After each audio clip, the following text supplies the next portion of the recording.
Hey guys, welcome to Cheer Up Counseling Services. I'm Zainab and I'm with you all today to talk to you about one of the therapy styles that I use with my clients extensively in my session. Also, I find this particular style to be very effective. It's called CBT, that's Cognitive Behavior Therapy. If you see this illustration here, thanks to our friends at Therapist Aid who've been kind enough to help me share these illustrations, handouts and worksheets with you guys. You'll find 4 aspects: situation, thoughts, emotions, and behaviors. Now, let me give you a quick example. So let's say if both of us are going for coffee, and in that moment, we see a mutual friend walk by. That becomes our situation. That's the first aspect of the cognitive model. The second aspect is, when I look at this friend, my cognitive model is telling me, oh my God, why is this person not looked at me? I'm basically interpreting that situation in my head and I'm saying, I must have made a mistake or I must have done something wrong for this person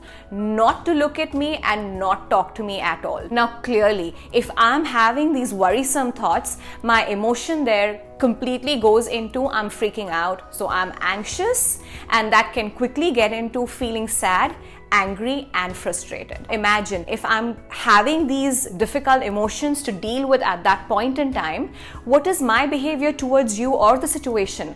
I might completely shut down, not talk, maybe not even listen to you with what you're saying at that point in time, because my mind is clearly occupied with what have I done wrong and what is my mistake. Imagine if my mind is constantly thinking about this again and again. I am almost making this my reality out of assumptions because I don't know if this person has even looked at me. What you should know is that could be my cognitive model, but your cognitive model can be completely different. So from the first illustration, that is a situation, you also see this mutual friend walking by, but the way you've interpreted it could be, oh, maybe he's not even looked at me. That's it. You've snapped out from that situation and you've come back to reality and you're having that coffee with me.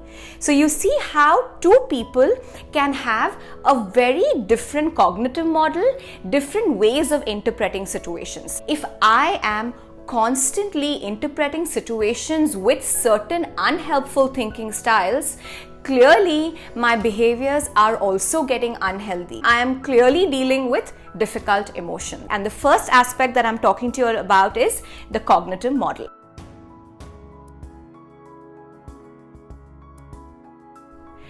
Okay guys, so now that you know what a cognitive model looks like, what I want to share with you all is this worksheet. It's called the thought record. If you see the columns here, it's pretty much what I've been talking to you about a cognitive model. So you see the thought record, situation, thoughts, emotions, behaviors, and an alternative response. So the only thing different that you see in the thought record is the last column.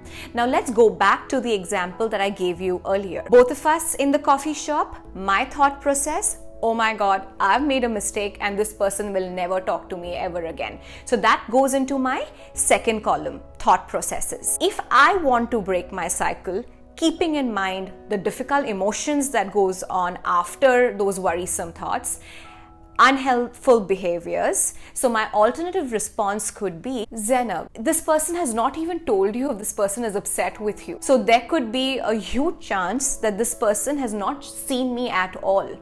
So I have nothing to worry about.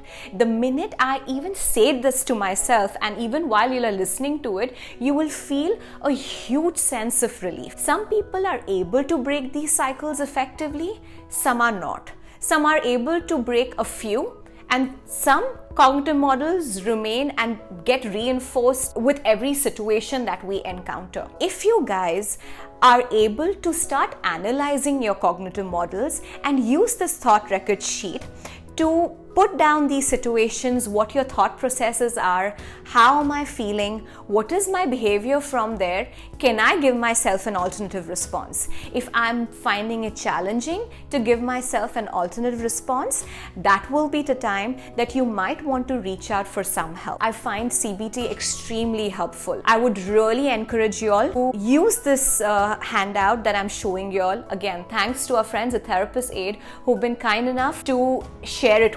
use this particular worksheet. It will really help you all start understanding your own cognitive models, and towards the end also help whether you all should even go reach out to a therapist. I hope you find this video helpful on what a cognitive model looks like and how we can start analyzing our cognitive models and break the cycles as well.